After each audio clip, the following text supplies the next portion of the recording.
सरजमीने परनपुरे आज नबीर महफिल देखो ना।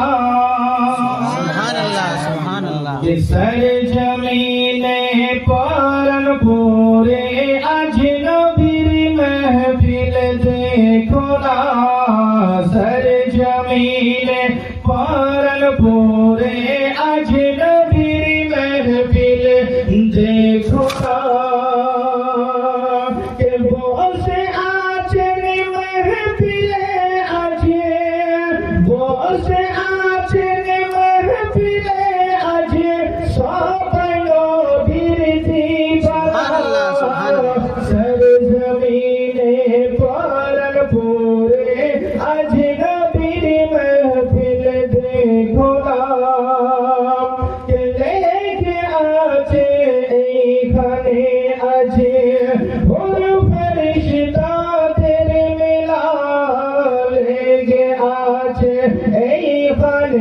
आज होर फरिश्ता दिल मिला कि गाइছে তারা একই সঙ্গে গাইছে তারা একই সঙ্গে সবাই নবীর তারানা।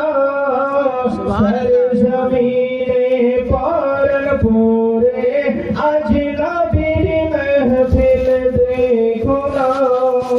नारे तकबीर, नारे तकबीर, नारे रिसालत, जश्न ईद मिलादुन नबी हजरत अल्लामा मौलाना जनाब आलम रजा साहब की ना। नारे तकबीर।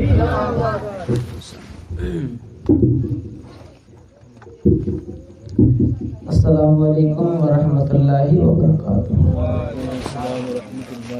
अल्लाह সবাই ভালো আছেন তো? মাশাআল্লাহ, আলহামদুলিল্লাহ।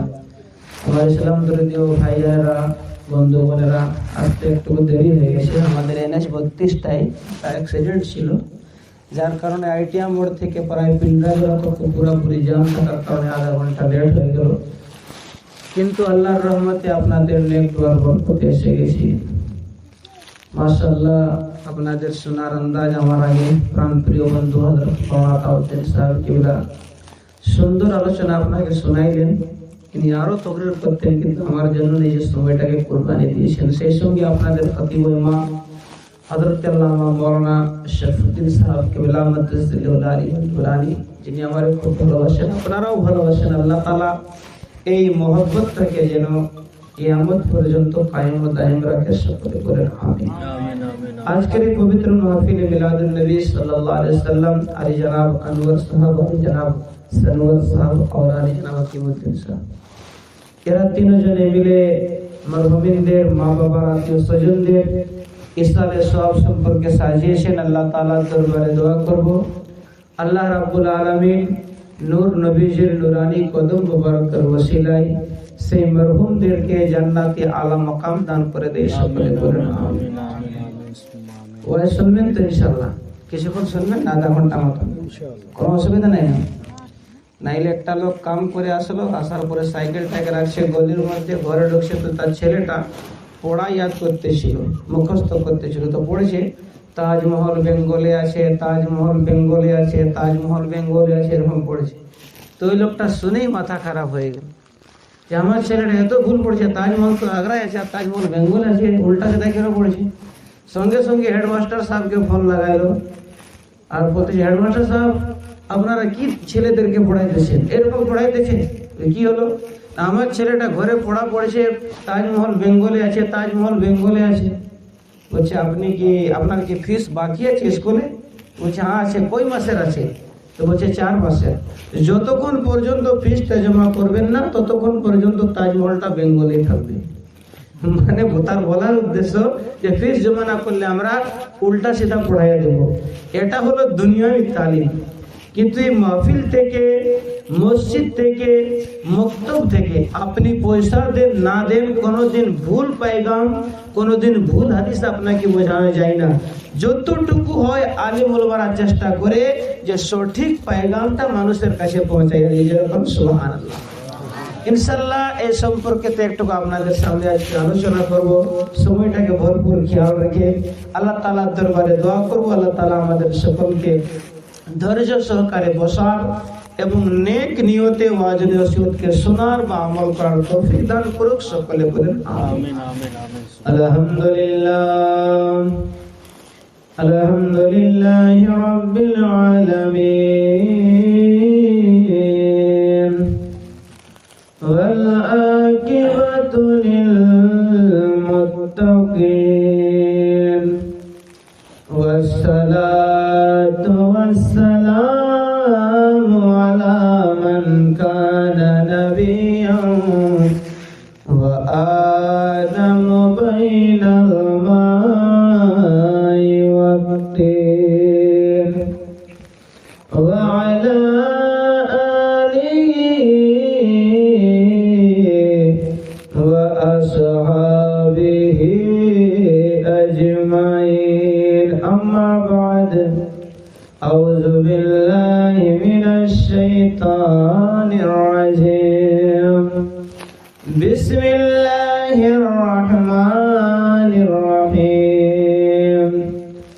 আল্লাযী খালাকাল মাউতা ওয়াল হায়াতা লিয়াবলুয়াকুম আইয়ুকুম আহসানু আমালা।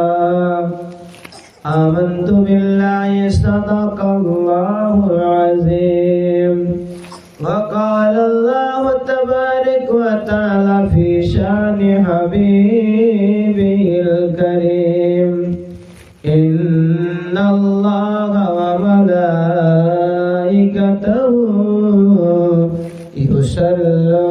يصلون على النبي يا أيها الذين آمنوا صلوا عليه وسلموا تسليما يا اللهم سيدنا مولانا محمد وعلى آله سيدنا مولاনা মুহাম্মদ। প্রাণ প্রিয় বন্ধুরা আমার দয়ার নবীজি ইরশাদ করেছেন, যে বান্দা দরুদ শরীফ পড়তে ভুলে গেল সে যেন জান্নাতের রাস্তা ভুলে গেল। এই জন্য কেউ জবান বন্ধ রাখেন না, মহব্বতে পড়েন আল্লাহুম্মা সাল্লি আলা সাইয়্যিদিনা মাওলানা মুহাম্মদ ওয়া আলা আলি সাইয়্যিদিনা মাওলানা সজদাতে ভরিয়া নবী কান্দে গো যারে যার সজদাতে ভরিয়া নবী কান্দে গো যারে যার মাফ করিয়া দাও গো আল্লাহ উম্মতি আমার গুনাহগার। আল্লাহুম্মা সাইয়্যিদিনা মাওলানা মুহাম্মদ ওয়া আলা আলি সাইয়্যিদিনা মাওলানা মুহাম্মদ। উড়ে যা রে বাংলার হাওয়া, উড়ে যা রে মদিনায়। মোহাম্মদে বলেন সুবহানাল্লাহ। উড়ে যা রে বাংলার হাওয়া,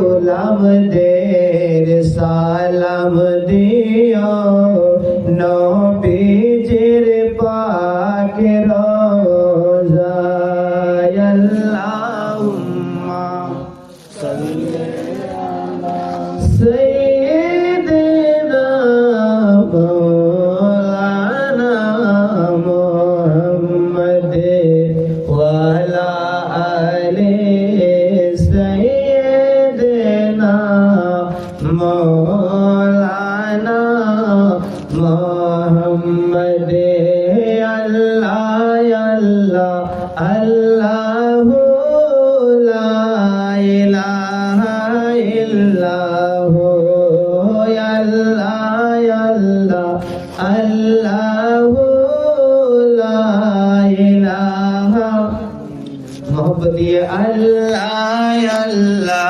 আল্লাহু লা ইলাহা ইল্লাহু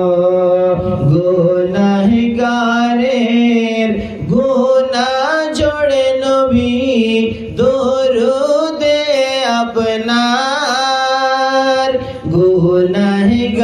গুনাহগারের গুনাহ জোড়ে নবী দরুদে আপনার দয়া করে তোরাইবেন দয়া করে তোরাইবেন উম্মত গুনাহগার নবীজি আল্লাহ আল্লাহ আল্লাহু লা ইলাহা ইল্লাহু জোরে জোরে পড়েন আল্লাহ আল্লাহ আল্লাহু লা ইলাহা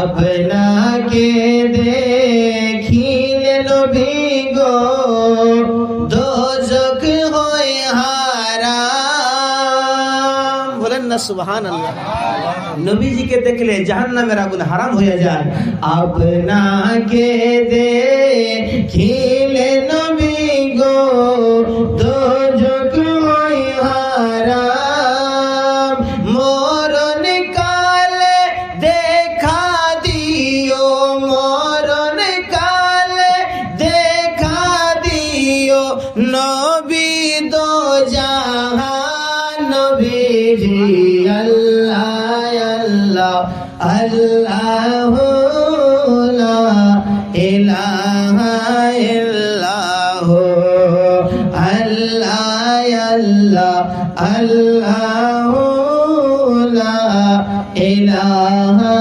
ইল্লাহু লা ইলাহা ইল্লাল্লাহু মুহাম্মাদুর রাসূলুল্লাহ সাল্লাল্লাহু তাআলা আলাইহি ওয়াসাল্লাম বাবাজিরা আমার ভূমিকার মধ্যে সময় না নিয়ে সরাসরি আলোচনার মধ্যে চলে যায় নবীজির একজন প্রাণ প্রিয় বিটি ছিল মেয়ে ছিল সেই মেয়েটির নাম ছিল হযরতে ফাতেমা জানেন তো হযরত ফাতেমার নাম সকলে শুনেছেন হযরত ফাতেমা রাদিয়াল্লাহু তাআলা আনহার একজন বান্ধবী ছিল যে আমাদের মেয়ের অন্য মেয়ের সাথে বন্ধুত্ব হয় ওটাকে বান্ধবী বলা হয় বান্ধবী ছিল ওই বান্ধবীটা ইহুদির মেয়ে ছিল ইহুদির মেয়ে হযরতে ফাতেমা রাদিয়াল্লাহু তাআলা আনহার সাথে বন্ধুত্ব আছে রাত দিন তিনার কাছে আসে ভালো লোকের সঙ্গে দোস্তি হলে ভালো কাজ করবে এই জন্য কোন বলনেওয়ালা বলেছে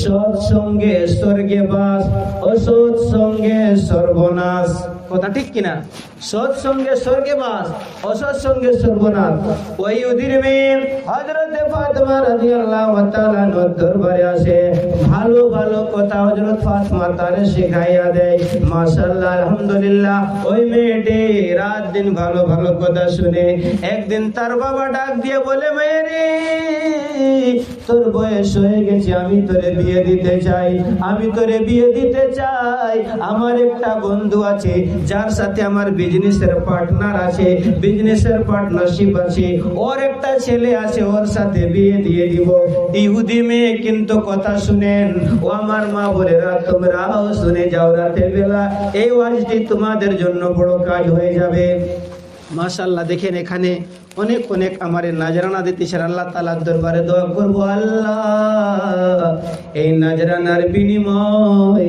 এই ছেলেদের উপরে তুমি খাস রহমত নাজিল করে দাও। সকলে বলেন আমিন। ইহুদি ডাক দিয়ে বলে, মারে তোরে আমি বিয়ে দিতে চাই। ও আমার মার কালারা শুনে যাবেন রাতের বেলা।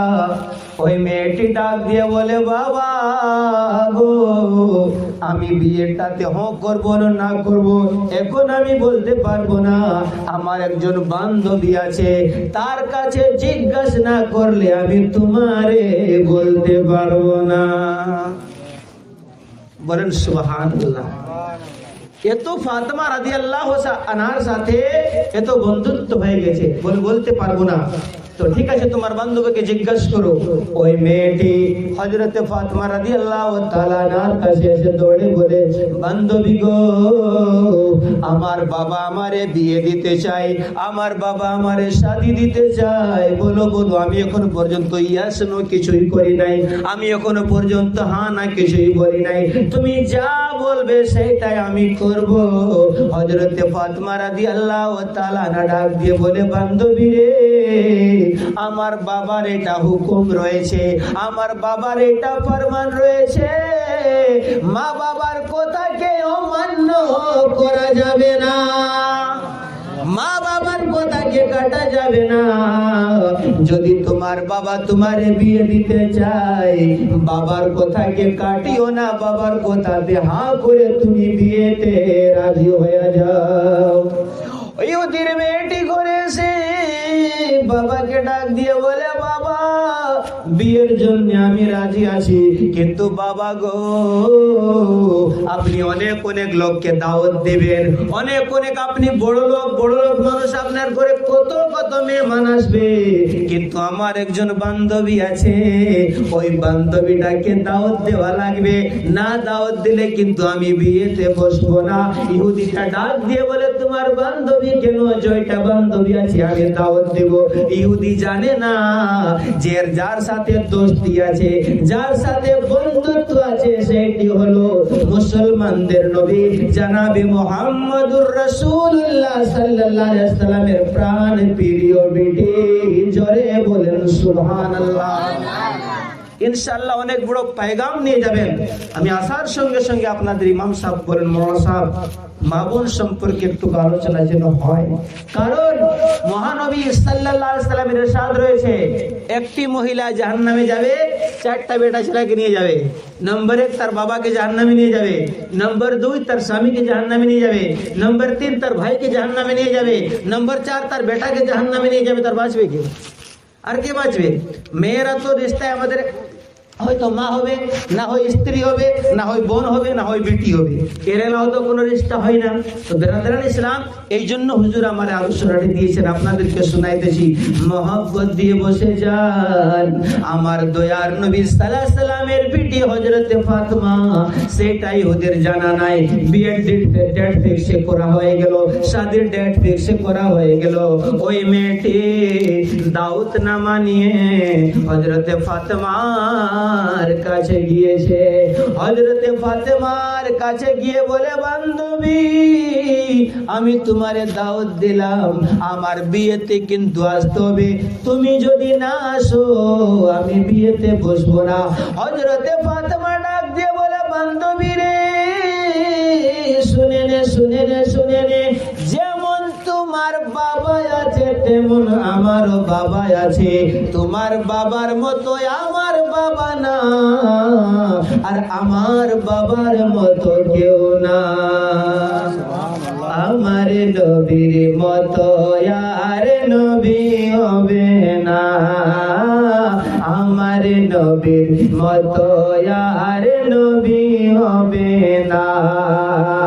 বিশ্ব জগৎ ঘুরলে যার জোড়া পাবে না, বিশ্ব জগৎ ঘুরলে যার জোড়া পাবে না, আমার নবীর মতো আর নবী হবে না, আমার নবীর মতো আর নবী হবে না।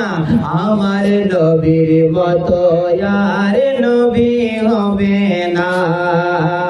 কোথায় গেলে পাবো মোরা এইরকম দয়ার নবী, জিনার হাতে রোজ হাসুরে জান্নাতের চাবি কাঠি। কোথায় গেলে পাবো মোরা এইরকম দয়ার নবী, জিনার হাতে রোজ হাসরে জান্নাতের চাবি কাঠি। তো ধরাই এসে দিলেন তিনি, ধরাই এসে দিলেন তিনি খোদার ঠিকানা। আমার নবীর মতো আর নবী হবে না। আমার নবীর মতো আর নবী হবে না। জোরে জোরে করুন সুবহানাল্লাহ। তারপরে দেখেন, বিশ্ব জগতে ঘুরলে যার জোড়া পাবি না। আমার নবীর মতো আর নবী হবে না। সারা জাহান ঘুরে বলেন জিবরিলে আমিন, নবীর কাছে এসে বলেন জিবরিলে আমিন। ভাই আমার এখানে বসে আছে, ভাইজানও বসে আছে, আমার আলা হযরত লিখেছেন, यही बोले सिदरा वाले, यही बोले सिदरा वाले, चमने जहां के थाले, सभी मैंने छान डाले, तेरे पाए का ना पाया। এই শেখটা তর্জমা করতে গিয়ে বাংলা কবি লিখতেছে, সারা জাহান ঘুরে বলেন জিবরিলে আমিন, নবীর কাছে এসে বলেন জিবরিলে আমিন। নবী গো তোমার মতো, নবী গো তোমার মতো কাউরে দেখি না। আমার নবীর মতো আর নবী হবে না। আমার নবীর মতো আর নবী হবে না। বিশ্ব জগতে ঘুরলে যার জোড়া পাবি না। আমার নবীর মতো আর নবী হবে না। জোরে জোরে কোন সুবহানাল্লাহ। হাসরের ময়দান বড় কঠিন হবে, আমার দয়ার নবীর সবাই অধীন হবে। হাসরের ময়দান বড় কঠিন হবে, আমার দয়ার নবীর সবাই অধীন হবে। তো যারা নবীর আশিকি, যারা নবীর আশিকি তাদের চিন্তা রবে না। যারা নবীর আশিকি তাদের চিন্তা রবে না। আমার নবীর মতো আর নবী হবে না। नारे तकबीर, अल्लाह। नारे रिसालत, या रसूल अल्लाह। मसले के आला हजरत, जिंदाबाद। आजा का हिंदुस्तान जिंदाबाद। नारे तकबीर, अल्लाह। नारे रिसालत। মাশাআল্লাহ মাশাআল্লাহ। দেখেন ভাইজান নারা লাগিয়ে আপনাদের সকলকে জাগাইয়া দিলে। ওই ইহুদি মেয়েটি যখন বলল নিজের বাবাকে যে বাবা আমার বান্ধবীকে দাওয়াত দিব, তোমার বান্ধবীকে? ওই হযরত ফাতেমা বলে আমি জানি তার বাবা বড় গরিব। ইহুদি আমার নবীকে গরিব বলে মানে আমার নবীকে চিনে না। তার বাবা বড় গরিব, তাদের ঘরে 3 দিন চুলায় জ্বলে না আগুন, তারা বুকের জ্বালায় জঙ্গলে গিয়ে বসে থাকে। তারা যদি আমার ঘরে আসে আমার সম্মান নষ্ট হবে, তার কাছে ঈমান নাই।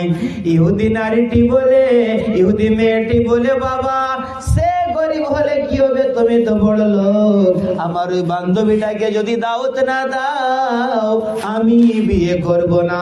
বাবা মজবুর হয়ে গেছে, এখন দাওয়াত দেয়া লাগবে, কারণ বিয়েটা যদি ক্যান্সেল হয়ে যায়, যার সাথে সে বিয়ে ঘর জড়তেছে সে ছিল তার বিজনেসের পার্টনার, ওই বিজনেসের মধ্যে গোটা লাগবে। এই জন্য মজবুর হয়ে বলল বেটি রে যা যা যা দাওয়াত দিয়ে দিবি, কিন্তু বলবি যেন একটা ভালো কাপড় পরে আসে। তাদের কাপড় থাকে না, এক একটা কাপড়ে 70টা 70টা তালি লাগা থাকে। এই জন্য তোর বান্ধবীকে বলি একটা ভালো কাপড় যেন পরে আসে। ইহুদি মেয়েটি বলে কোনো টেনশন নাই, আমার তো কাছে কাপড় আছে, আমি একটা ভালো কাপড় নিয়ে ওই ফাতেমাকে আমি গিফট করে দেবো, আর বলবো আমার বান্ধবী গো তুমি এই কাপড়টা পরে আসবে আমার বিয়ে বাড়িতে। কাপড়টাকে বগলের মধ্যে নিয়ে দৌড়ে দৌড়ে হযরতে ফাতেমার কাছে গিয়ে বলতেছে, ফাতেমা ফাল্লা তারিখে আমার বিয়ে হবে, তোমার আশাই লাগবে, বলো আসবে কিনা। হযরতে ফাতেমা ডাক দিয়ে বলে, ইহুদি মেরে যেমন তোমার বাবা আছে তেমন তো আমারও বাবা আছে, তোমার বাবার মতো আমার বাবা না, আর আমার বাবার মতো আর কেউ না। আমার বাবাকে জিজ্ঞাসা করবো তারপরে বলবো। হযরত ফাতেমা দৌড়ে গিয়েছে নবীজির কাছে, বলে বাবা আমার বান্ধবী আমার দাওয়াত দিয়েছে, ইহুদি বান্ধবী, আমি কি করব, দাওয়াতটা কবুল করব নাকি ক্যান্সেল করে দেব? আমার দয়ার নবী সাল্লাল্লাহু আলাইহি ওয়াসাল্লাম মুস্কি আসে আর বলে, বেটি ফাতেমা দাওয়াতটা কবুল করে নে, আর ওই বিয়ে বাড়িতে তুই যাবি, আমার তরফ থেকে ইজাজত আছে, আমার আল্লাহর তরফ থেকে ইজাজত আছে, কিন্তু একটা শর্ত আছে, যাবি তো যাবি সেইখান থেকে কিছু নিয়ে আসবি, সেখান থেকে কিছু। একটু কথা বলুন আপনারা, মানে সহযোগিতা না করলে তো বলা যাবে না। যাবি তো যাবি, সেখান থেকে কিছু নিয়ে আসবি। তো আমার নবী সাল্লাল্লাহু আলাইহি ওয়াসাল্লাম কি আনতে বলেছেন এটা 5 মিনিট পরে বুঝতে পারবেন। হযরতে ফাতেমা রাদিয়াল্লাহু তাআলা আনহা, মাশাআল্লাহ মাশাআল্লাহ, আল্লাহ তাআলা এই ছেলেদের উপরে রহমত ও বরকত যেন নাযিল করে দেয়। আল্লাহ তাআলা এই মাহফিলে পাককে নূর নবীজির নুরানি কদম মোবারকের ওসিলায় কবুল করে নেয়। সকলে বলেন আমিন। এটুকু মহব্বত দিয়ে বলেন সুবহানাল্লাহ, আর একটু মহব্বত দিয়ে বলেন ইয়া রাসূলুল্লাহ। আমরা কেমন নবীর উম্মত, নবীজি আমার ডাক দিয়ে কই, ফাতেমা যাবি তো যাবি, সেখান থেকে কিছু নিয়ে আসবি। হযরতে ফাতেমা ইহুদি মেয়েকে বলে, মেরে আমি তো দাওয়াত কবুল করে নিলাম, যা আমি ফাল্লা তারিখে আসবো। ইহুদি মেয়েটির বগলে কাপড় ছিল, কাপড়টা বাহির করে হযরতে ফাতেমাকে দেয়ার বলে, ওগো আমার বান্ধবী, আমাদের ঘরে যখন যাবি এই কাপড়টা পরে যাবি, তোমাদের তো কাপড় নাই, এই জন্য এটা গিফট করলাম। হযরতে ফাতেমা ডাক দিয়ে বলে, ইহুদি নারী রে, তুই এখন আমারে চিনতে পারিস না, তোর কাপড় আমি কেন নিব? তুই কি করে মনে করলি আমার কাছে কাপড় নাই? তোমার বিয়ে হচ্ছে, গিফটে দেব, হাদিয়া দেব আমি, তুমি আমারে কেন হাদিয়া দিতেছো? ও বান্ধবী শুনে নে, আমরা কি গরিব? আমার বাবাকে আমার আল্লাহ রাব্বুল আলামিন সারা কুল কায়নাতের মালিক বানাইছে। সারা কুল কায়নাতের মালিকের বেটি কি পরে তোমার ঘরে যাবে, এই টেনশন তোমার করা লাগবে না, এই টেনশন তোমাকে করতে হবে না। কি পরে যাবে এটাই আমার বাবার মালিক আল্লাহ তাআলা ভালো জানে। ইহুদি মেয়েটি চলে গেছে, বিয়ের তারিখ হয়ে গেল। হযরত ফাতেমা রাদিয়াল্লাহু তাআলা আনহা নবীজির কাছে গিয়ে বলতেছে কি, আব্বা আজকে তো বিয়ের তারিখ যাব। কই যা বেটা যা, তো কই কি পরে যাব? বলে, ফাতেমা তুমি সেই ফাতেমা, তুমি দোয়া করলে জান্নাত থেকে খানা এসে যায়। ও গো আমার মা বোনেরা, শুনে কেমন নারী ছিলেন রাসূল পাকের বেটি, তিনার চরিত্রকে আপনাদেরকে আপন করতে হবে। আপনি এই জায়গা তো আখিরাতেও কামিয়াব হয়ে যাবেন। হযরত ফাতেমাকে ডাক দিয়ে বলে, ফাতেমা তুমি দোয়া করলে জান্নাত থেকে খাবার চলে আসে, তুমি দোয়া করলে হাসান হোসেনের জন্য জান্নাত থেকে কাপড় আসে। মা আজকে ঘরে চলে যা, মুসল্লা বিছাবি, 2 রাকাত নামাজ পড়বি, 2টা হাত তুলে দিবি, আমার আল্লাহ তোমার জন্য ব্যবস্থা করে দিবে। হযরত ফাতেমা রাদিয়াল্লাহু তাআলা না ঘরে যাই নামাজ বিছাইয়া দোয়া করতেছে। এমন সময় দরজার মধ্যে ঠক ঠক কে যেন দস্তক দেয়। দরজা খুলে দেখে একজন আল্লাহর বান্দা হযরত ফাতেমার জন্য কাপড় নিয়ে হাজির হয়ে গেছে। হযরত ফাতেমা কাপড়টা পরে বিয়ে বাড়িতে গেছে। তারা ইহুদি ছিল, তাদের কিন্তু সিস্টেম ভালো ছিল। আমি যে জায়গাতে থাকি ওই জায়গাতে এত খারাপ সিস্টেম আছে, একইটা প্যান্ডেলে মহিলারাও বসে আর পুরুষেরাও বসে। আমি অনেকবার বাধা দিলাম কিন্তু ওরা আর শুনে না। কারণ বিয়ে বাড়িতে তো শুধু মেয়েগুলো দেখাইতে যায়, ভালো ভালো কাপড় পরে, যতটা খাবার খাবে না অতটা বেশি তারা মেকআপ করে। তো এটা গলত নিয়ম। মহিলাদের বিনু প্যান্ডেল হওয়া দরকার, আর নাই তো বিচে একটা মাঝে একটা পর্দা হওয়া দরকার। তো তারা ইহুদি ছিল কিন্তু তাদের একটা সিস্টেম ভালো ছিল, মহিলাদের আলাদা প্যান্ডেল আর পুরুষদের আলাদা প্যান্ডেল। তো যে প্যান্ডেলে মহিলারা আছে সেই প্যান্ডেলে হযরত ফাতেমা রাদিয়াল্লাহু তাআলা আনহা যাইতেছেন। হযরত ফাতেমা রাদিয়াল্লাহু তাআলা আনহা ওই কাপড়টা পরে মহিলার প্যান্ডেলে যাবেন। ওই প্যান্ডেলে সেই সময় 40,000 মহিলা ছিল। কয় হাজার? 40,000 মহিলা। হযরত ফাতেমা রাদিয়াল্লাহু তাআলা যখন এই দরজার মধ্যে দাঁড়াইছে গিয়ে, ওই প্যান্ডেলের দরজার মধ্যে দাঁড়াইছে গিয়ে, হযরত ফাতেমা রাদিয়াল্লাহু তাআলা আনহার কাপড় থেকে এমন একটা নূরের জ্যোতি বার হইতেছে। 40,000 মহিলা খাওয়া দাওয়া ছেড়ে দিয়ে, বর কনাইকে ছেড়ে দিয়ে হযরতে ফাতেমাকে ঘেরাও করে দাঁড়াইয়া গেছে। শুধু একইটা কথা বলে যে ফাতেমা তুমি কাপড়টা কোথায় পাইলে, এই কাপড়টা কোন দোকানের কাপড়, এই কাপড়টা কোন মার্কেটের কাপড়। হযরতে ফাতেমা ডাক দিয়ে বলে, ওরে মহিলারা, তোমরা খাওয়া দাওয়া ছেড়ে দিয়ে আমার কাপড়ের পেছনে কেনে পড়ে আছো?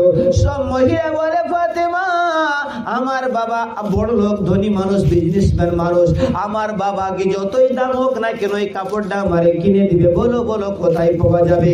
কারণ মহিলাদের কাপড়ের দিকে বেশি একটু কিউরিসিটিটা জাগে। বৎসরে 12 জোড় কাপড় কেনার পরও ঈদের সময় ঝগড়া করে, কথা ঠিক কিনা? এখানের কথা নাকি, এখানে কথা আমি জানি না, কিন্তু আমি আমাদের নিজেও অনুভব করি। মানে মাসে 2 মাসে ওই ফেরিওয়ালারা আসলেই কাপড় কিনে, মার্কেটে গেলেও কাপড় কিনে। আর ঈদের সময় যদি আপনি একটুকু কম দামি কাপড় কিনেছেন, ঘরে থাকা মুশকিল হয়ে যাবে। আফতারের সময় এমন কাঁচা কাঠ চুলার মধ্যে ঢুকাবে, সারা ঘরটা ধুঁয়াই ভরে যাবে। আফতারি করবেন, আপনার ধুঁয়াই রোজা খোলাই যাবে। এইরকম হয় আর কি। তো মহিলাদের কাপড়ের প্রতি একটুকু বেশি কিউরিসিটি আছে। সব মহিলারা ডাক দিয়ে বলে, ফাতেমা, বলো বলো বলো কোথায় পাওয়া যাবে? হযরতে ফাতেমা রাদিয়াল্লাহু তাআলা না বলে, তোমরা খাবার খাও। বলে, এই কাপড়টার কত দাম আছে? কত দাম আছে বলো।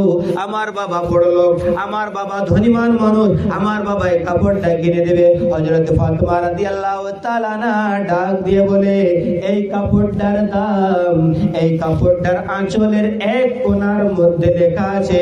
আপনারাও জানেন, কাপড় যখন কিনেন কিছুটা রেট আছে যেটা কাপড়টার মধ্যে স্ট্যাম্প করে লেখা থাকে, জানবেন ওইটা কোম্পানির রেট। আর যদি উপর থেকে একটা কাগজ সাটা আছে, মানে এটা দোকানদার রেটটা, দোকানদাররা রেটটাকে বসাইছে।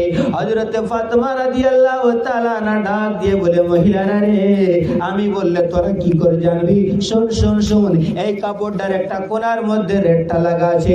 একজন মহিলা দৌড়ে এসেছে, কোণার মধ্যে রেটটা দেখছে, কত দাম আছে। দামটা দেখার পরে মুখের মধ্যে কাপড় নিয়ে পিছনে সরে গেছে। আরেকজন মহিলা আসছে, আরো দেখছে দামটা দেখার পরে মুখের মধ্যে কাপড় নিয়ে সাইড হয়ে গেছে। আরেকজন মহিলা আসছে, দামটা দেখার পরে মুখের মধ্যে কাপড় নিয়ে সাইড হয়ে যায়। 40,000 মহিলা ডাক দিয়ে বলে, ব্যাপার কি? তোমরা কেন কাপড়ের দাম দেখে সাইড হইতেছো?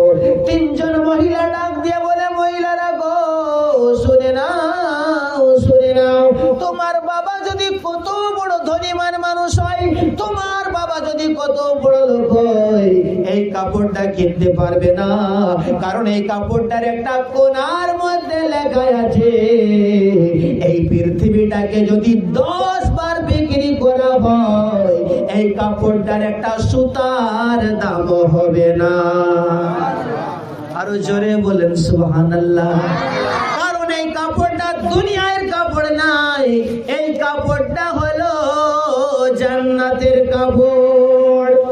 সমস্ত মহিলারা ডাক দিয়ে বলে, ফাতেমা, বলো বলো বলো কি করে বললে এই কাপড়টা পাওয়া যাবে। হযরতে ফাতেমা বলে এই কাপড়টা কোনো ফ্যাক্টরির, কোনো দোকানের, কোনো মার্কেটের কাপড় নয়।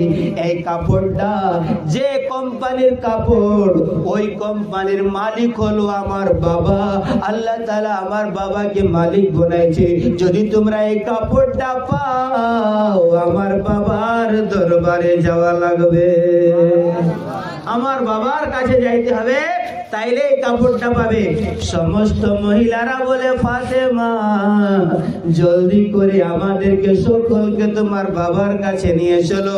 এরপরে বুঝলেন আমার নবীজি কেন বলেছিলেন যে যাবি তো যাবি, কিছু নিয়ে আসবি, মানে মাল দৌলত আনতে বলেন নাই। ওই 40,000 মহিলা হযরতে ফাতেমার পিছনে পিছনে আমার নবীজির সামনে যাইতেছে। মনের ঘরেতে রেখেছি যাকে, দো জাহানের বাদশা নবী কমলিওয়ালাকে। মনের ঘরেতে রেখেছি যাকে, দো জাহানের বাদশা নবী কমলিওয়ালাকে। মোরা যদি ডানাওয়ালা পাখি হইতাম, ওই মদিনা দেখার লাগে ওড়ে যাইতাম। জোরে কোন সুবহানাল্লাহ। মাশাআল্লাহ মাশাআল্লাহ। এখানে দেখেন ছেলেরা মেয়েরা নাম দিতেছে। আল্লাহ গো, তোমার নূর নবীজির নুরানি কদম মোবারকের ওসিলায় এই ছেলেদেরকে হযরতে ফাতেমা রাদিয়াল্লাহু তাআলা আনহার সাদকা নসিব করে দাও। সকলে বলেন আমিন। মনের ঘরেতে রেখেছি যাকে, দো জাহানের বাদশা নবী কমলিওয়ালাকে। মোরা যদি ডানাওয়ালা পাখি হইতাম, ওই মদিনা দেখার লাগে উড়িয়া যাইতাম। মোরা যদি ডানাওয়ালা পাখি হইতাম, ওই মদিনা দেখার লাগে উড়িয়া যাইতাম। মদিনাতে দয়ার নবী, মদিনাতে দয়ার নবী আছে গো জেগে, তো জাহানের বাদশা নবী কমলিওয়ালাকে। মনের ঘরেতে রেখেছি যাকে, তো জাহানের বাদশা নবী কমলিওয়ালাকে। জোরে জোরে বলুন সুবহানাল্লাহ। আর মোহব্বত দিয়ে বলেন সুবহানাল্লাহ। আদি পিতা আদম যখন মুসিবতে পড়ে, মদের নবীর ওসিলাতে আল্লাহ কবুল করে। আদি পিতা আদম যখন মুসিবতে পড়ে, মদের নবীর ওসিলাতে আল্লাহ কবুল করে। মরণের বিছানাতে, মরণের বিছানাতে পাই যারে দেখিতে, দো জাহানের বাদশা নবী কমলিওয়ালাকে। মনের ঘরেতে রেখেছি জাগাকে, দো জাহানের বাদশা নবী কমলিওয়ালাকে। জোরে বলেন সুবহানাল্লাহ। মদের নবী ছাগল নিয়ে জঙ্গলেতে যায়, গাছপালা আর পশু পাখি সালাম জানায়। মদের নবী ছাগল নিয়ে জঙ্গলেতে যায়, গাছপালা আর পশু পাখি সালাম জানায়। বনের বাগে চুপে চুপে, কেমন নবী যে বনের বাগে চুপে চুপে জিয়ারত করে, তো জাহানের বাদশা নবী কমলিওয়ালাকে। মনের ঘরেতে রেখেছি যাকে, তো জাহানের বাদশা নবী কমলিওয়ালাকে। জীবনে একবার যাবে যে সোনার মদিনা, হাদিসে ঘোষণা জীবনে একবার যাবে যে সোনার মদিনা সাফায়াত করিবেন নবী হাদিসে ঘোষণা ও তুমি আলম রাজা চাই ও তুমি আলম রাজা চাই বারে বার যেতে তো জাহানের বাদশা নবী কমলিওয়ালাকে মনের ঘরেতে রেখেছি জাগাকে তো জাহানের বাদশা নবী কমলিওয়ালাকে সমস্ত মহিলারা নবীজির দরবারে হাজির হইয়া বলে নবী গো ও দয়ার নবীজি ও গো নবীজি এই কাপড়টা কোন কাজ করলে পাওয়া যাবে আমার নবীজি বলেন মহিলারা রে যদি তোমরা ঈমান গ্রহণ করে নাও ঈমান গ্রহণ করার পরে ফাতেমা রাদিয়াল্লাহু তাআলা আনহার জীবনীটাকে নিজ করে নাও ফাতেমার জীবনীতে তোমরা চলতে থাকো শুধু একটা কাপড় না যে জান্নাত থেকে কাপড়টা এসেছে ওই জান্নাতের অধিকারী আমার আল্লাহ তোদেরকে বানাইয়া দেবে 40,000 মহিলা আমার নবীজির দরবারে যাইয়া কলমা পড়ে ঈমান গ্রহণ করে আর সারা পৃথিবীর মহিলাদেরকে পয়গাম দেই শুনো গো ওই ইহুদির মেয়ে যদি ফাতেমার সাথে বন্ধুত্ব না থাকতো তাইলে আমরা ঈমান পাইতাম না সৎসঙ্গে স্বর্গে বাস অসৎসঙ্গে স্বর্গনাশ আমার মার কালারা ও আমার মা বোনেরা হযরতে ফাতেমা রাদিয়াল্লাহু তাআলা আনহার জীবনীকে আপন করে নাও কাল কিয়ামতের ময়দানে ওই ফাতেমা আপনাকে না লইয়া জান্নাতে যাবে না দরুদ শরীফ আল্লাহুম্মা মোহব্বত দিয়ে সাইয়্যিদিনা মাওলানা ওয়ালা আলি সাইয়্যিদিনা মাওলানা এইটাকে বলা হয় ঈমান এই জিনিসটা হলো ঈমান কিন্তু এখন মুসলমানের কি অবস্থা এখন মুসলমানের অবস্থা আল্লাহু আকবার কবিরা একটা লোক বিয়ে করেছে তো বিয়ে করার বাদে 3 বছর পর্যন্ত কোনো ছেলে মেয়ে নাই বেটা বেটি কিছু হয় না তো মেহনত করতেছি কি আল্লাহ যদি আমার প্রথমে বেটা হয়ে যায় তো আমি পীর সাহেব কিবলাকে দাওয়াত করে খাবার খাওয়াবো কিন্তু দেখা গেল যে 1-1.5 বছর পরে একটা বেটি হয়ে গেল একটা মেয়ে জন্ম হলো তার মুখটা একবারে খারাপ হয়ে গেল হায় রে মেয়ে হয়ে গেল হায় রে মেয়ে হয়ে গেল আরো পীর সাহেবকে দাওয়াত করে খাবে কোনো নাই দাওয়াত কিছু নাই তারপরের বারে মেহনত করছি আল্লাহ যদি আমার একটা বেটা হয় এবারে তো ইমাম সাহেব কিবলাকে দাওয়াত করে খাবার খাও কিন্তু দেখা গেল 1-1.5 বছর পরে আবার একটা বেটি হয়ে গেছে যখন এই বেটি হয়েছে তো মুখটা বাংলা পাশের মতন হয়ে গেছে আর ইমাম সাহেবকে খাবার খাওয়াবে তো মানুষের যখন মেজাজ খারাপ হয়ে যায় তখন কি যে বলেছে নেই বুঝতে পারে না তার মাথা খারাপ হয়ে গেছে বলছে আল্লাহ এইবারে যদি বেটা হয় তো শয়তানকে দাওয়াত করে খাবার খাওয়াবো তারপরের বারে আল্লাহর কুদরত দেখেন যে বেটাই হয়ে গেছে তার বউ বলছে স্ত্রী বলছে কি স্বামী তুমি মেহনত করেছো যে শয়তানকে খাবার খাওয়াবো শয়তানকে দাওয়াত দাও এই শয়তান কোথায় পাবে এই লোকটা খুঁজে খুঁজে বেড়াচ্ছে শয়তান পাওয়া যায় নাই বিবি বলছে শোনো শয়তান যদি দাওয়াত না করো আর শয়তান যদি দাওয়াত খাইতে না আসে তো তোমারও খাইতে দেবো না জলদি যাও এই লোকটা ঘুরে ঘুরে বেড়ায় শয়তান পাওয়া যায় নাই তো এখন কি বলে আপনার একটা বুজুর্গ লোকের সঙ্গে দেখা হয়েছে কি হলো রে বলছে আর কি বলবো ভাইজান এই কি বলে আপনার আমার একটা বেটা হয়ে গেছে বলছে বেটা যদি ভালো তো খবর তোর মুখ কান খারাপ কেন তো বলছে আমি মেহনত করেছিলাম শয়তানকে দাওয়াত করে খাবার খাওয়াবো শয়তানকেই পাচ্ছি না তো বুজুর্গ লোকটা বলছে শোন ওই যে ওইখানে একটা পীর সাহেব আছে না ওইখানে যাবি কারণ ওই পীর সাহেবের দরবারে একদিন আমরা বসেছিলাম তো পীর সাহেব আচানক বলতেছে কি হাট হাট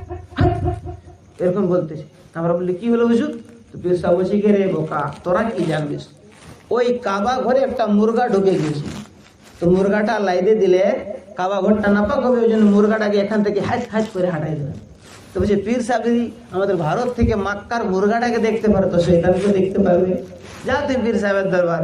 তো এই লোকটা চলে গেছে পীর সাহেবের দরবারে দাঁড়ায় আছে। কি হলো রে? পীর সাহেব বলছে কি হলো রে? বলছে কি বলবো হুজুর, আমি মিন্নত করেছিলাম শয়তানকে দাওয়াত করে খাবার খাওয়াবো, শয়তানকে পাচ্ছি না। তো বলছে তো এরকম মিন্নত করেছিস, ডান্ডাটা উঠে 2 ডান্ডা দিয়েছে গাদা, এরকম মিন্নত করতে হয়? তোরে তো মিন্নত করা উচিত ছিল যে আমি 10টা রোজা রাখবো, নফল রোজা, 100 রাকাত নফল নামাজ পড়বো, এক খতম কোরআন শরীফ পড়বো, এরকম করে মিন্নত করে যা, এখান থেকে চলে যা। পীর সাহেব তো তাড়াইয়া দিলেন। বাবারা আমার, যে কোনো দুঃখে সুখে সবসময় কাজে আসে ইমাম সাহেব। একটা জিনিস আমাদের সকলকে খেয়াল রাখতে হবে। আমি যে জায়গাতে যাই সেই জায়গাতে আমি বলি, দেখেন যারা ইমাম সাহেবান আছে এদের বেতন খুব কম, এখনের জায়গায় 5-6 হাজার টাকায় মানুষের ঘর চলবে না। তো এই জন্য যথাযথ হতে পারে কিছু কিছু করে হেল্প করবেন। আমি যে জায়গায় থাকি এই জায়গাতে বলেছিলাম যে দেখেন যদি আপনারা 5 টাকা জুম্মার দিনে দিয়ে মুসাফা করে নেন, হাত মিলাই আনেন, আপনার কিছু যাবে না। 5 টাকা এখন একটা ভুট্টাও পাওয়াই না, এখন ওটারও দাম বাড়ছে। তো 5 টাকায় যদি আপনি মুসাফা করেন আপনার 5 টাকা যাবে, কিন্তু ওই জুম্মার মসজিদের মধ্যে যদি 20 লোক থাকে তো ইমাম সাহেবের 200 টাকা লাভ হয়ে যাবে। তো এই জন্য ভরপুর খেয়াল করা উচিত। আপনাদেরকে আমি বলবো ভাই, দুঃখে সুখে আচ্ছা আজাদ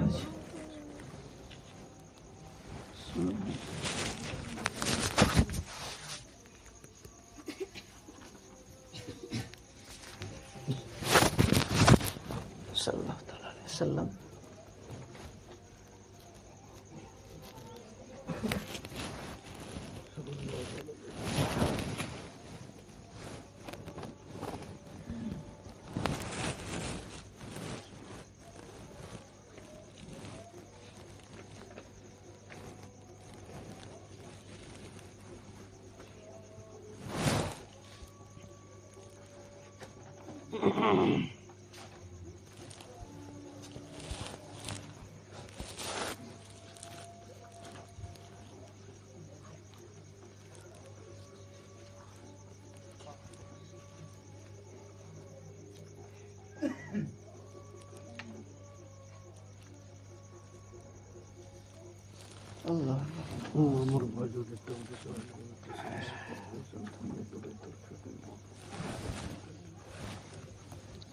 তো আমি আরজ করতেছিলাম, বাস এবারে শেষের দিকে আমি যাবো ইনশাল্লাহ। মা বাবা সম্পর্কে একটু আলোচনা করবো, তারপরে শেষ করবো। শুনবেন তো ইনশাল্লাহ? হ্যাঁ, সকলে রাজি আছেন তো? মহব্বত দিয়ে বলেন সুবহানাল্লাহ। তো ইমাম সাহেবের সাথে ওই লোকটার দেখা। ইমাম সাহেব জিজ্ঞাসা করছে কি হলো রে? বুঝে ইমাম সাহেব কি বলবো, আমার একটা বেটা হয়েছে। বুঝে খুশির খবর তো? খুশি কেন? আমি মেহনত করেছিলাম যে শয়তানকে খাবার খাওয়াবো, এখন শয়তানকে পাবো কোথায়, এটা আমি টেনশন আছে। ইমাম সাহেব বলছে বোকারে, শয়তানকে খুঁজতে অত দূর যাইতে হয়? জুম্মার দিনে মসজিদে যাবি, আর মসজিদে গিয়ে শেষ কাতারে বসবি, আর যে লোকটাকে দেখবি সব চাইতে লাস্টে আসছে, মানে একবারে শেষে আসছে, আর যাওয়ার সময় সব চাইতে আগে পালাইতেছে। এই কাজটা যদি কেউ 3 জুম্মা করে, তারে দাউদ করে খাবার খাওয়াইয়া দিবি, তোর মিন্নতটা পুরা হয়ে যাবে, তোর মিন্নত পুরা হয়ে যাবে। তো বলছে আচ্ছা, এরকম বহুত জায়গাতে আছে, আপনাদের এখানে মাশাআল্লাহ নাই। আপনারা পুরাপুরি নামাজ পড়েন, আর পুরাপুরিই পড়বেন নামাজ, কারণ আধা আধুরা যারা নামাজ পড়ে এটা হলো মুনাফিকের তরিকা। তো ওই লোকটা মসজিদে গিয়েছে, শেষ কাতারে বসেছে, সব যাইতে যে শেষে লোকটা আসলো সেটা ছিল তার নিজের চাচা। আর নিজের চাচা বলছে হায় আল্লাহ, আমার চাচা। যাই হোক আসলো শেষে, কিন্তু যেন আগে না যায়। কিন্তু দেখা গেল ইমাম সাহেবের দোয়া শেষ, চাচা গায়েব। ইমাম সাহেবের দোয়া শেষ, চাচা গায়েব। বলছি আল্লাহ, আমি এখন কি করবো? যাই হোক 1 জুম্মা হলো, 2য় জুম্মা যেন এমন না হয়। কিন্তু দেখা গেল 2য় জুম্মায় সেম টু সেম এরকম। 3য় জুম্মায় বলছি আল্লাহ, আজকে যেন আমার চাচা একটু আগে আসে আর পরে যায়। কিন্তু না, চাচা আসছে সব চাইতে বাদে। যাওয়ার সময় ইমাম সাহেবের দোয়া শেষ, যেমন স্কুলে ছুটি হলে ছেলেরা পালায়, সেই রকম চাচা পালাইছে। তখন চাচার বাড়িতে গিয়ে বলছে চাচা, আগামী সোমবার আমাদের ঘরে আপনার দুপুরের খাবার দাওয়াত রইল। ঘরে চলে গিয়ে বেগমকে বলছে কি বিবি শোনো, শয়তানকে দাওয়াত করে দিয়েছি, সোমবারে আসবে দাওয়াত খাইতে। তার বিবি খাবার দাবার রেডি করতেছে, মেহনত করেছে, মেহনত তো পুরা করা লাগবে।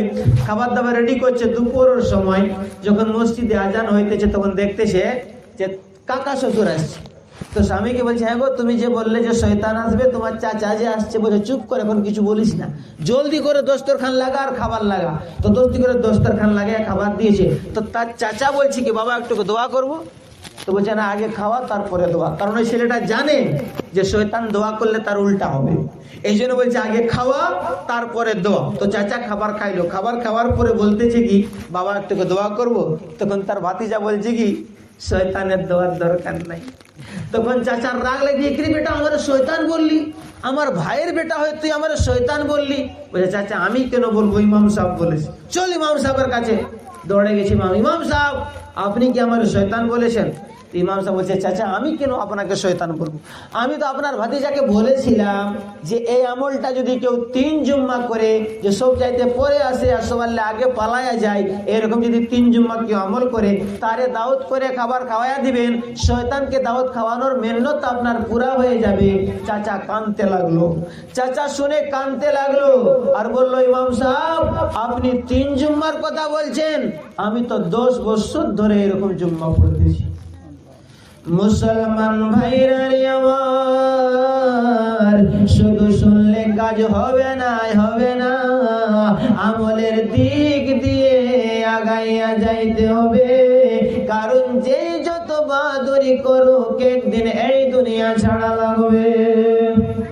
আজকে আনোয়ার সাহেব, সানোয়ার সাহেব, হাকিমউদ্দিন সাহেব মরহুমদেরকে খেয়াল করে মাহফিলে পাক সাজাইছেন। বাবা রে, আমাদের মধ্যে যার যার মা, যার যার বাবা এই দুনিয়া ছেড়ে চলে গেছে, আমরা জানি না কি অবস্থায় তারা কবরে আছে। কিন্তু যখন কোরআনের হাদিয়া, মাহফিলে পাকের হাদিয়া ইসালে সওয়াব করা হয়, যখন ওই মুর্দা কবরের মধ্যে সে সওয়াবটা পাওয়া যায়, তাদের রূহটা খুশি হয়ে যায়। কবর থেকে নিজের বেটা বেটিদেরকে সেখান থেকে দোয়া দিয়ে দেয়। কিন্তু এটা হলো হোয়াটসঅ্যাপের যুগ, ফেসবুক, ইনস্টাগ্রামের যুগ। এই যুগে এমন এমন ঘটনা, আল্লাহু আকবার কবির। একজন ডাক্তার সাহেব আমার শোনাইয়াছিলেন যে, মরণ সাহেব, একজন ছেলে অফিসার ছিল, অফিসার, তার বাবা নাই, শুধু মা আছে। অফিস থেকে আসে আর মায়ের সামনে বসে থাকে। মা ডাক দিয়ে বলে, বেটা রে আমার সামনে কেন বসা, বেটা যা যা যা, খাওয়া দাওয়া করেছিস, এরপরে আরাম করবি, সারাদিন তোরে অফিসে থাকতে যাই, আরাম করবি। ছেলেটা বলে, মা গো আপনার খিদমত না করলে, আপনার পা গুলাকে না দাবাইলে আমার মনটা শান্তি লাগে না। কারণ বাবা কেমন হয় আমি জানি না, বাবার ভালোবাসা কেমন আমি জানি না। আমি যখন ছোট ছিলাম তখন আমার বাবা এই দুনিয়া ছেড়ে চলে গেছে। মা গো আমি তোমার কাছে আমার থাকতে মন করে। এইভাবে অফিসার নিজের মাকে বড় ভালোবাসে, নিজের মায়ের খিদমত করে দিন কাটতেছে। 3 দিন মা কিছু বলতে চায় আর বলতে পারে না। একদিন বলতে চাইলো বলতে পারে না, দ্বিতীয় দিন বলতে চাইলো বলতে পারে না, তৃতীয় দিন বলতে চাইলো বলতে পারে না। অফিসার ডাক দিয়ে বলে, মা আজ 3 দিন ধরে তুমি কিছু বলতে চাও, কেন বলো না? মা ডাক দিয়ে বলে, বেটা রে আমি বলতে চাই যে আমি 5 ওয়াক্ত নামাজ পড়ি, তাহাজ্জুদের নামাজ পড়ি। এই বয়সে আর আমি খাবার বানাইতে পারি না, তোর অফিসের জন্য টিফিন তৈয়ার করতে পারি না বাবা। এই জন্য 3 দিন ধরে একটা কথা বলতে চাই, যদি তুমি পারমিশন দাও, এজাজত দাও, তাইলে তোমার জন্য একটি মেয়ে দেখে তোমারে বিবাহ করাইয়া দেব। অফিসার ডাক দিয়ে বলে, আমার প্রাণের মা গো, যখন বয়স হয়ে গেছে, যদি তুমি বিয়ে দিতে চাও তাইলে বিয়ে করাইয়া দাও। মায়ের অনুমতিতে ওই ছেলেটা বিয়ে করেছে। বিয়ের পরে নিজের বউকে ডাক দিয়ে বলে, বউ রে আমার এই মাটা আমারে বড় কষ্ট করে লালন পালন করেছে। ওরে আমার বিবি, আমার বউ, আমার মা আমার জন্য বড় কষ্ট করেছে। আমার মা ছোট কাল থেকে আমার লালন পালন করে পড়ালেখা করাই অফিসার বানাইছে। আমার মা 5 ওয়াক্ত নামাজি, আমার মা তাহাজ্জুদের নামাজ পড়ে। ঠান্ডার দিনে আমার মায়ের জন্য পানি গরম করে হুজুর ব্যবস্থা করে দিবে, তাহাজ্জুদের সময় পানি গরম করে হুজুর ব্যবস্থা করে দিবি, আমার মায়ের খিদমত করবি। এইটাই আমার তোমার প্রতি আশা রয়েছে, কারণ আমি মাকে বড় ভালোবাসি। আর একটু আওয়াজ দিয়ে বলেন সুবহানাল্লাহ। এই মায়ের মহব্বত, বাবার মহব্বত, আমার মদিনার কামলিওয়ালা নবীজির সাথ করলেন উম্মতেরা রে, এই মা বাবার খিদমত করবে, মা বাবার মনে কষ্ট দিও না। মা বাবা যদি কষ্ট পায় আল্লাহর আরশ পর্যন্ত হিলে যায়। বড় ভাগ্যবান যে আপনারা সেই মা বাবাকে স্মরণ করে মাহফিলে পাক সাজিয়েছেন। অফিসারটা নিজের বউকে এই কথাটা বললো, অফিসে চলে যায়। দিন কাটতে লাগলো, দিন কাটতেছে ভাইরে আমার। বাস 10 থেকে 15 মিনিট আমি আলোচনা শেষ করে দেবো, মহব্বত নিয়ে শুনবেন ইনশাআল্লাহ। এখান থেকে আমরা কিছু শিক্ষা পাই, এখান থেকে উঠবো, কিছু শিক্ষা নিয়ে এখান থেকে উঠবো। অফিসার অফিসে চলে যায়, তার মা ঘরে থাকে, তার বিবি ঘরে থাকে। একদিন 2 দিন করে দিন পার হইতেছে। একদিন জোহরের সময় মসজিদে আজান হইতেছে, হাইয়া আলাস সালাহ,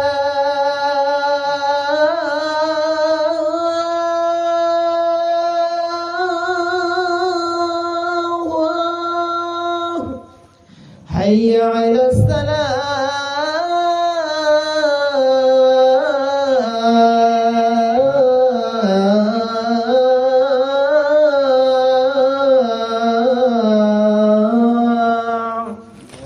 এর মানে হয় যে নামাজের জন্য আসো, নামাজের জন্য আসো। এদিকে মসজিদে আজান হইতেছে, ওই ফুতহুটা, ওই বুড়ির ফুতহুটা এই ডিজিটাল যুগের ডিজিটাল টিভির মধ্যে ফুল ভলিউম দিয়ে আর সিরিয়াল দেখতেছে। তার শ্বাস ডাক দিয়ে বলে, মারে মসজিদে আজান হইতেছে। মসজিদে আজান হইলে যদি তাকবীর বন্ধ করা যায়, মসজিদে আজান হইলে কোরআন শরীফের তেলাওয়াত বন্ধ করা যায়, মসজিদে আজান হইলে খানায়ে কাবার তাওয়াফ পর্যন্ত বন্ধ করা হয়। মারে তুই কেন টিভি চালু রেখেছিস, ফুল ভলিউম দিয়ে কেন টিভি দেখতেছিস? মা টিভিটাকে বন্ধ করে দে, নামাজের তৈয়ারি শুরু করে দে। এই কথাটা তার বৌমার ভালো লাগে না। তার শাশ যে কথাটা বললো, এই কথাটা তার বৌমার ভালো লাগলো না। একদিন বললো, না শুনে না, আরো ভলিউমটাকে বাড়াইয়া দে। 2 দিন বললো, না শুনে না, আরো ভলিউমকে বাড়াইয়া দে। এরকম করতে করতে দিনের পর দিন পার হয়। একদিন ওই বউটা বলতেছে কি, এই বুড়িটা তো আমার মেজাজই খারাপ করে দিল, আমার জিন্দগিটাকে খারাপ করে রেখে দিল। ভাইজানেরা আমার, একদিন অফিসার অফিস থেকে আসছে, মাছ মাংস নিয়ে এসেছে, সবজি নিয়ে এসেছে। দেখে বাইরের লাইট বন্ধ, রুমের লাইট বন্ধ। তার বউ দরজা বন্ধ করে ঘুমাইছে, তার মাও দরজা বন্ধ করে ঘুমাইছে। টক টক করে দস্তক দেয়, বেবি আর উঠে না। অনেকক্ষণ আওয়াজ দেয়, বিবি রে দেখো দেখো দেখো দেখো, আমি তোমাদের জন্য মাছ মাংস নিয়ে এসেছি, কি খাবার বানাবে না? কেন বাইরের ভিতরে লাইট কে বন্ধ করে দিয়েছো? অনেকক্ষণ পর তার বউটা উঠছে, উঠার পরে একটা খাতা তার হাতে দিয়েছে, একটা কলম তার হাতে দিয়া বলে, স্বামী এই কাগজটার মধ্যে আমারে তালাক নামা লিখে দাও, আমারে তালাক দিয়ে দাও। আমি বাবার একটা মেয়ে, বাবার একটা বিটি, আমি বাবার বাড়িতে গিয়ে থাকবো, আমার কোনো কষ্ট হবে না, আমারে তালাক নামা লিখে দাও, আমি আর তোমার সাথে থাকবো না। স্বামী ডাক দিয়ে বলে, বিবি রে আজ এখন 1 মাসও আমাদের পুরাপুরি বিয়ে হওয়া হয় নাই, কেন তুমি তালাক চাও? কারণটা কি? কেন তুমি তালাক চাও? কেন তুমি তালাক চাও? পুরানপুর গ্রামের মুসলমান ভাইরা রে আমার, ওই বেবিটা বলে, স্বামী গো যখন তুমি অফিসে চলে যাও, তোমার মা আমার প্রতি জুলুম করে। হায় রে মেয়ে, কি রকম এই কথাটা বলতে পারলো? মানে ওই যে টিভি চালাতে বন্ধ করতে বলে, এইটাকে জুলুম বলে। তার স্বামী ডাক দিয়ে বলে, বিবি ভালো কেন তুমি এরকম কথা বলতেছো? পুরা গ্রামের মধ্যে আজ পর্যন্ত কোনো মহিলার সাথে আমার মায়ের কোনোদিন ঝগড়া হয় না, আমার মার সকলেই নাম করে, কেন বলতেছো? বিবি বলে, আমি জানি তুমি আমার কথা বিশ্বাস করবে না, আমারে তালাক নামা লিখে দাও, আমারে তালাক নামা লিখে দাও। স্বামী বলতেছে, বিবি রে, তোমার এই কথাটা আমি মায়ের মুখ থেকে একটুকু শুনতে চাই। মায়ের রুমে যাইয়া দরওয়াজার মধ্যে ঠক ঠক করে দস্তক দে। তাহাজ্জুদ পড়া মানুষটুকু ঘুমিয়ে গিয়েছিল, একটুকু পরেই মা দরওয়াজা খুলেছে, ডাক দিয়ে বলে, মা, তোমার বৌমা বলতেছে তুমি তার প্রতি জুলুম করো, সত্যি করে বলো মা কি হয়েছে? মা বলে, বেটা রে, আমি কেন জুলুম করব? আমি তো তোর বউকে বেটি বলে ডাক দিই, আমি তো তোর বউকে আদর করে ডাক দিই, আমি কেন তোর বউয়ের উপরে জুলুম করব?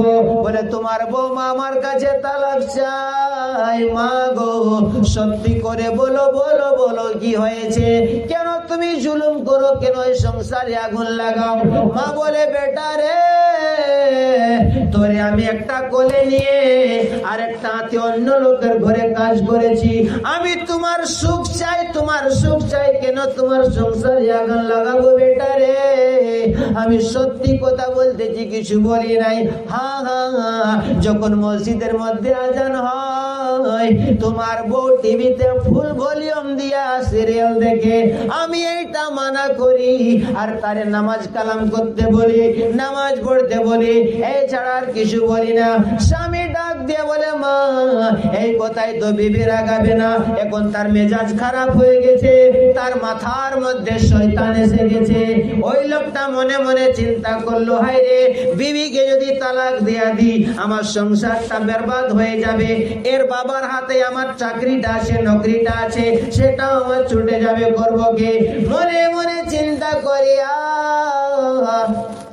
মাশাআল্লাহ মাশাআল্লাহ, আল্লাহ তাআলা পরবর্তীকার আলমে নজরানাকে কবুল করে। আল্লাহ গো, যে মারহুমদের সালে সব সম্পর্কে মাহফিল সাজিয়েছেন আল্লাহ, সেই মারহুমদেরকে জান্নাতে আলা মুকাম দান করে দাও, সকলে বলেন আমিন।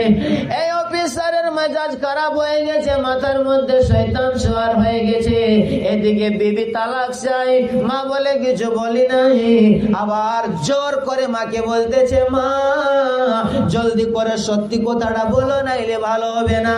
মা বলতেছে, বেটা রে, আমি কিছু বলি না, এতটুকু বলেছি।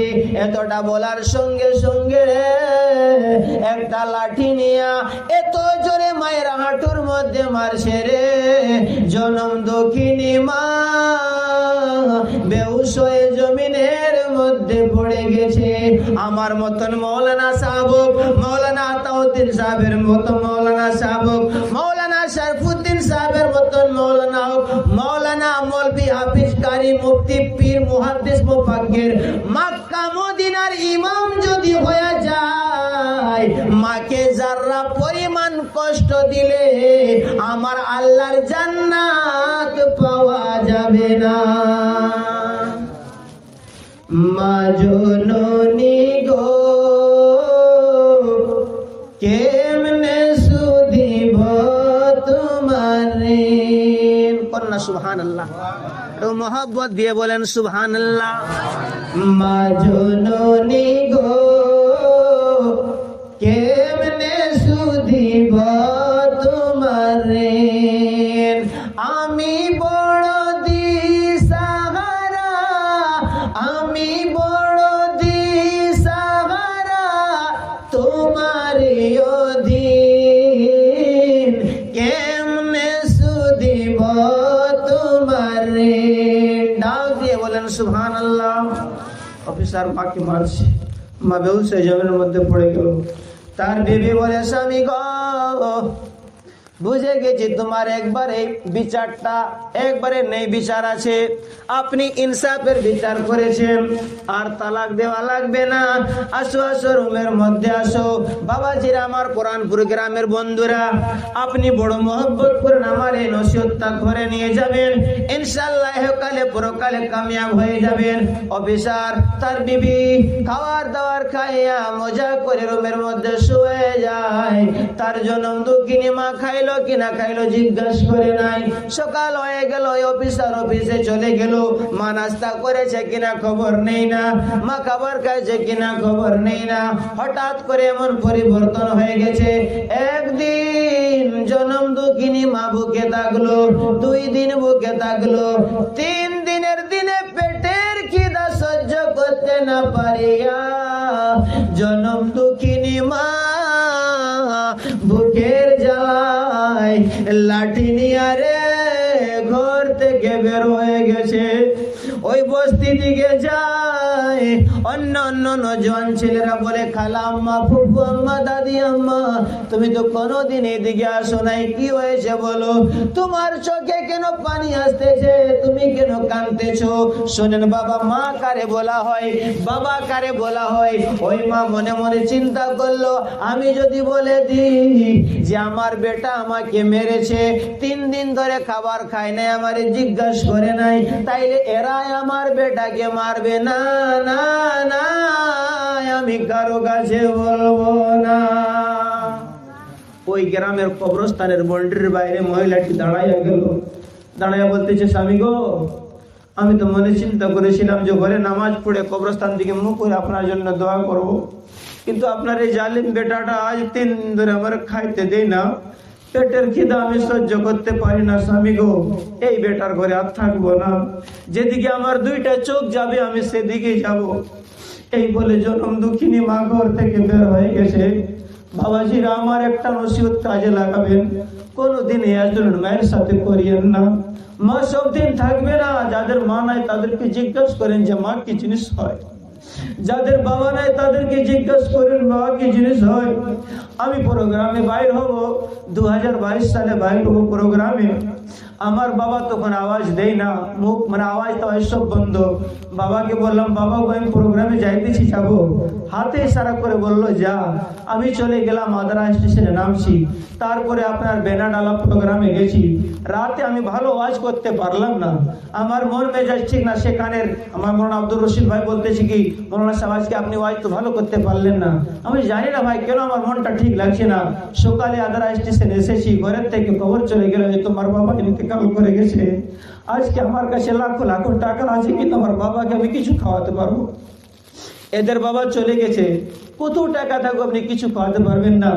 এই জন্য মুসলমান ভাইরা রে আমার, এই মা বাবারে কষ্ট দিও না।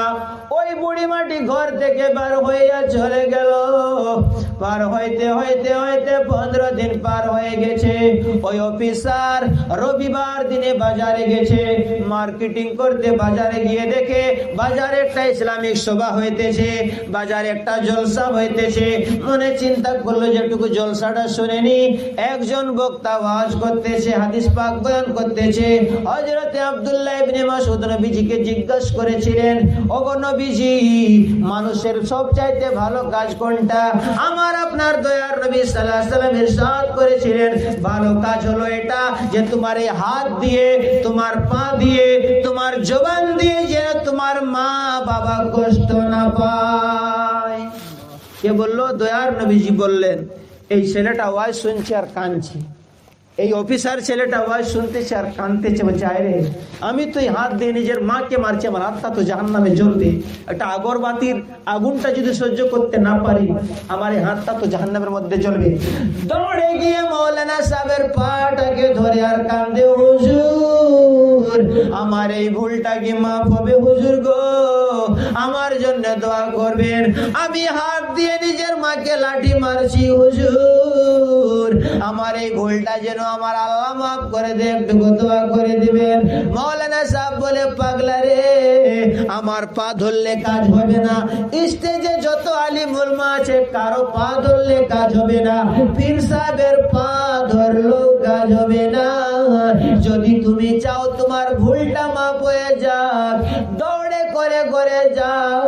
যদি তোর মা জিন্দায় আছে রে, মায়ের পা গুলোকে ধরবি, মাফি মাংবি। যদি তোর মা মাফ করে দে, আমার আল্লাহ মাফ করে দিবে। আরো আওয়াজ দিয়ে বলেন সুবহানাল্লাহ, আরো মহব্বত দিয়ে বলেন সুবহানাল্লাহ।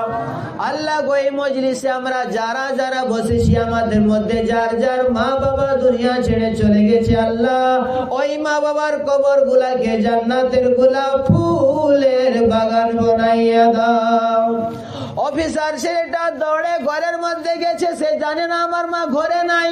মায়ের রুমের দরজাতে গিয়ে টক টক করে আওয়াজ দেয়, দরওয়াজা খুলে না। ধাক্কা দিয়ে দরওয়াজা খুলে দেখে রে মায়ের খাটিটা খালি আছে। মায়ের খাটের মধ্যে কেউ না, একটা কম্বল একটা সমটা আছে। বিবিকে বলে, বিবি রে আমার মা কই? বিবি বলে, স্বামী আজকে 15 দিন হয়ে গেছে তোমার মা ঘর ছেড়ে চলে গেছে।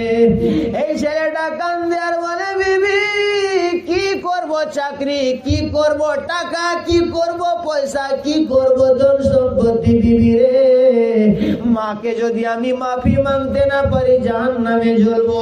একটা ছুরি লই আর বলতেছে, বিবি আমি তো মরার পরে জাহান্নামে যাবই, তার আগে আমি আত্মহত্যা করে নিজের জীবনটাকে নিজেই গুছাইয়া নিব। চাকু দিয়ে আমি নিজের জানটাকে গুছাইয়া নিব। যদি আমার মাকে না পাই, আমি ঘর থেকে বাইর হলাম, মাকে না পাইলে আর এই ঘরে আসবো না। মাকে না পাইলে আর এই ঘরে আসবো না। এই বলে ঘর থেকে বাইর হয়ে গেছে। দিনের বেলা মাকে খুঁজে পাই নাই, রাতের বেলা মাকে খুঁজে পাই নাই। না রে না, মায়ের কোনো খবর নাই। মনে মনে চিন্তা করে, আমার মা কেন পাওয়া যায় না? যে যার সাথে দেখা হয় তারে বলে, ভাই আমার মাকে দেখেছো? বলে, কে তোমার মা? কেমন তোমার মা? তার কি ফটো আছে? তার কি কোনো স্ট্যাটাস লাগিয়েছো? ছেলেটা বলে, না। তাইলে আমরা কি করে বলতে পারবো? মাকে খুঁজে 7 দিন পার হয়ে যায়, মা পাওয়া যায় না। বলে, মা গো আমার আগে যেও না মরে, মা গো তুমি আমার আগে যেও না মরে। আমি কেমন করে দিব মাটি, কেমন করে দিব মাটি তোমার কবরে, মাগো তুমি আমার আগে যেও না মরে। জোরে জোরে কোন সুবহানাল্লাহ। একদিন পার হয়ে যায়, মা পাওয়া যায় না। 2 দিন, 3 দিন, 7 দিন পার হয়ে গেছে, মায়ের কোনো খবর নাই। একদিন রাতের বেলা পূর্ণিমার চাঁদ একবারে আলো হয়ে গেছে। রাস্তার মধ্যে বসে বসে চিন্তা করতেছে, না মা পাওয়া গেল না, মনে হয় আমার মা মরে গেছে, মনে হয় আমার মা মরে গেছে। এমন সময় আগের দিকে তাকায় দেখে একটা ঝুপড়ি আছে। ওই ঝুপড়িতে টিনের দরজা আছে, টিনের দরজা। ওই ঝুপড়ির ভেতর থেকে আওয়াজ আসতেছে, আল্লাহ। কোন মহিলা কাঁদতেছে আর বলতেছে, আল্লাহ যেদিন থেকে আমার বেটায় আমাকে হাঁটুর মধ্যে মেরেছে, সেদিন থেকে আর আমি দাঁড়াইয়া নামাজ পড়তে পারি নাই মওলা। আমি বসে বসে নামাজ পড়ি, আমার এই নামাজকে তুমি কবুল করে নিও। ছেলেটা শুনে আর বলে, কে বলতেছে, কে কাঁদতেছে? আমি তো নিজের মাকে মারছি। এটি আবার কোন মা কোন মহিলা আমি জানি না। ওই টিনের আগুড়ে ছিদ্র ছিল, সুরাগ ছিল। দৌড়ে গিয়ে তাকাইয়া দেখে রে প্রাণপুর গ্রামের বাবাজিরা, ওই টিনের আগুড়ে ছিদ্র দিয়ে তাকাইয়া দেখে ওই ঝোপড়ের ভিতরে তার মা বসে আছে। সুবহানাল্লাহ বলবেন না? দেখাই গেছে নাইলে 2 মিনিট শেষ করে দেবো, নাইলে আর ওই মোটামুটি 5 মিনিট রকম লাগবে। বাস শেষের দিকে এসে গেছি। মহব্বত একটু শুনেন, পাশে শেষ করতেছি না, আর 5 মিনিটের মধ্যে শেষ করে দেবো। মহব্বত দিয়ে বলেন সুবহানাল্লাহ, আর জোরে করে বলেন ইয়া রাসূলুল্লাহ। মা বাবার মাগফিরাতের নিয়তে বলেন ইয়া ওয়ালি আল্লাহ। বাবাজিরা আমার, ওই ছেলেটা বাইরে থেকে ডাক দে, মা গো মা, দরজা খুলে দাও, তোমার বেটা তোমার পা ধরে মাফি মাংতে আসছে। ওই মহিলাটি ওই টিনের ছিদ্র দিয়ে দেখতেছে আমার বেটা, কিন্তু হাতের মধ্যে ছুরি আছে, হাতের মধ্যে চাকু দেখে আর বলে, বেটা রে আজকে দরওয়াজা খুলবো না, মনে হয় তোর বউ আমারে মেরে ফেলার জন্য, আমারে হত্যা করার জন্য পাঠাইছে। বেটা রে সেদিন যদি আমি জানতাম, সেদিন যদি আমি জানতাম। মাশাআল্লাহ দেখেন মেয়েরা কিছুক্ষণ পরে পরে আমার কয়েক টাকা ইনাম দিয়েছে। আল্লাহ এনাদের রিজকে খাদ্যে তুমি বেশমার বরকত দান করে দিও, এনাদের মা বাবার ছায়াকে যতদিন পর্যন্ত হায়াত আছে আল্লাহ এনাদের মা বাবার হায়াতকে তুমি বাড়াইয়া দিও, সকলে বলেন আমিন। মা ডাক দিয়া বলে, বেটা রে সেদিন যদি জানতাম তুই আমারে মারবি, আমি দরওয়াজা খুলতাম না। আজকে চাকু নিয়ে আসছিস? না রে বেটা নাই, আমি আজকে দরওয়াজা খুলবো না। ছেলেটা বলে, মা আমি মারতে আসি নাই, আমি তো তোমার পা গুলা ধরে মাফি মাংতে এসেছি। মা বিশ্বাস করে না। ছেলেটা 7 দিন ধরে কোনো খেয়েছিল না, হঠাৎ করে চোখ করে এসেছে, জমিনের মধ্যে পড়ে গিয়েছে। যখন জমিনের মধ্যে পড়ে যায় মুখ থেকে লালা বের হইতেছে, ফেন বার হইতেছে। এখন আর মায়ের এটা হুঁশ নাই যে আমার বেটা আমাকে মারবে না, হত্যা করবে। জনম দুঃখিনী মা দরজাকে ধাক্কা দিয়ে খুলে বাইরাইয়া দেখি, আই রে আমার বেটা বেহুশ হয়ে জমিনের মধ্যে গিরে গেছে। জনম দুঃখিনী মা ছেলেটাকে কোলের মধ্যে নিয়েছে। বেটা যদি কত বড় হয়ে যায়, বেটি যদি কত বড় হয়ে যায়, মা বাবার কাছে ছোটই থাকে, তার মা এরকম কোলের মধ্যে নিয়েছে আর বলছে, হয়তো আমার ওই জালিম বউটা এর বিষ খাওয়াইয়া দিয়েছে, মনে হয় আমার ছেলেটা মরে যাবে। জনম দুঃখিনী মা যখন দেখলো আমার এই ছেলেটা মরেই যাবে, মনে মনে চিন্তা করলো, হায় রে এই ছেলেটা যদি মরে যায় আমি মা নিজেকে মাফ করতে পারবো না। ছেলেকে কোলে নিয়া আসমানের দিকে হাত তুলে আর দোয়া করতেছে। মুসলমান ভাইরাই আমার মদিনার কামলিওয়ালা নবীজি ইরশাদ করেছেন, মা বাবা যদি সন্তানের জন্য দোয়া করে, ছেলের জন্য দোয়া করে, বেটা বেটির জন্য দোয়া করে, ওই দোয়া 1 সেকেন্ডও দেরি লাগে না আমার আল্লাহর দরবারে কবুল হইতে। মায়ের দোয়া সঙ্গে সঙ্গে কবুল হয়ে যায়। কোন বাংলা শায়ের বলেছে, মায়ের দোয়াতে খুলে যায় জান্নাতের তালা, ভরে যায় জমিনার বালা, খুশি হয় আল্লাহ তাআলা গো। মায়ের দোয়া খুলে যায় জান্নাতের তালা, ভরে যায় জমিনার বালা, খুশি হয় আল্লাহ তাআলা গো।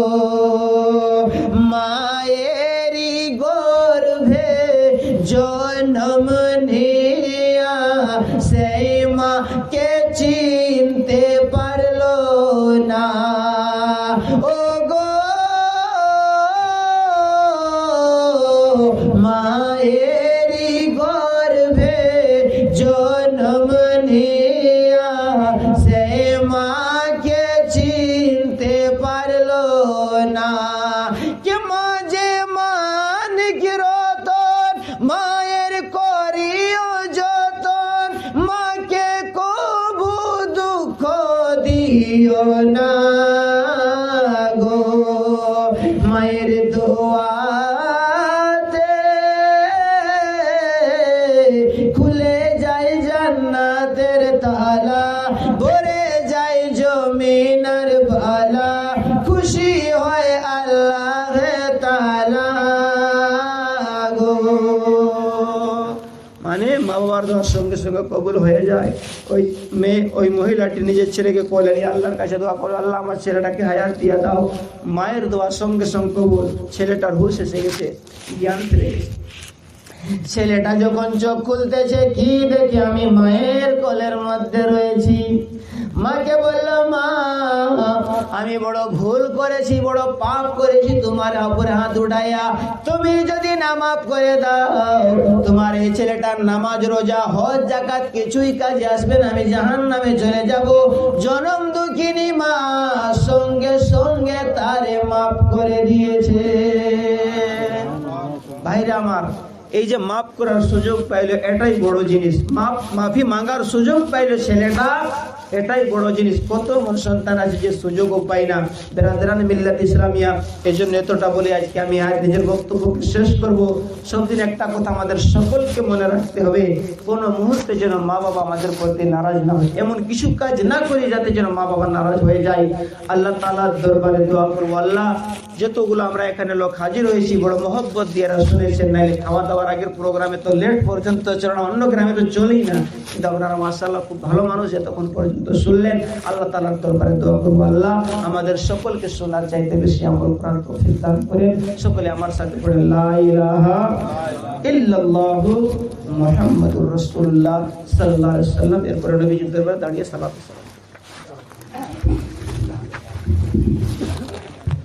या नबी सलाम अलैका या